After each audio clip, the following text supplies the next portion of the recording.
So in Luke 14, Jesus is at this super posh dinner party. A prominent Pharisee is hosting a special Sabbath day celebration, and he's invited Jesus along. Whether Jesus is the guest of honor or on the edge, I don't know.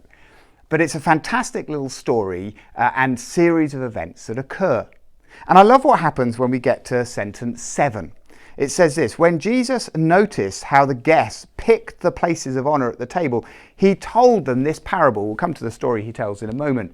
But can you imagine, Jesus has walked in, perhaps he's sitting down or laying down as he would, Jewish custom was, and he looks around and he sees all these bigwigs and wannabes and maybe a few has-beens mixed in, vying for position of who's going to get the best seat in the house.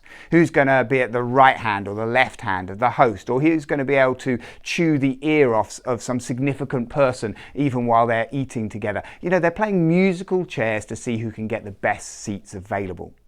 Jesus watches this, and I can almost imagine him kind of sighing with exasperation at this self-motivated desire to promote yourself. This is the story he then tells, sentence 8. When someone invites you to a wedding feast, do not take the place of honor, for a person more distinguished than you may have been invited.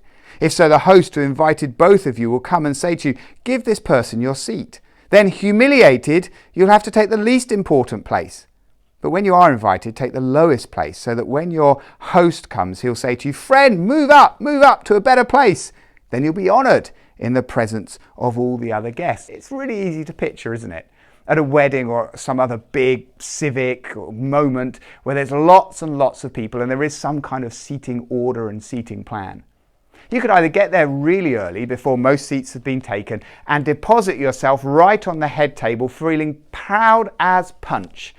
But then once the whole hall is filled and the bride and groom or whoever the main guest appears and walks in, and they see you're sitting actually where perhaps the bride herself should be sitting, and in front of everybody, you're asked to stand up and take the last seat in the house. And of course, the only seat that's left now is right by the toilets. It's the worst seat to take.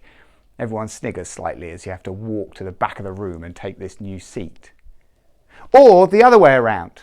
You arrive, and perhaps you're still early, and there's lots of seats to choose from, but you take that seat at the back in the shadows and sit there. And then as the hall fills up and more people come in, and then the prominent guests, the host, the bride and groom, whoever it might be, come in and they see where you are and they say, no. You shouldn't sit there. Come forward. Come into a better seat. And of course, everyone watching is amazed by the honouring that you're being given as you're sort of promoted up the ranks. Jesus is saying, what's your heart attitude?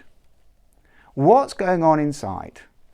Are you fighting for position, fighting to be honoured, wanting to be seen as more than you actually are?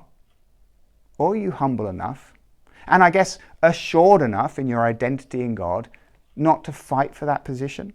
Not to justify or defend, this is who I am, but simply say, I'll sit where the servants sit, and what will be, and let God do the rest.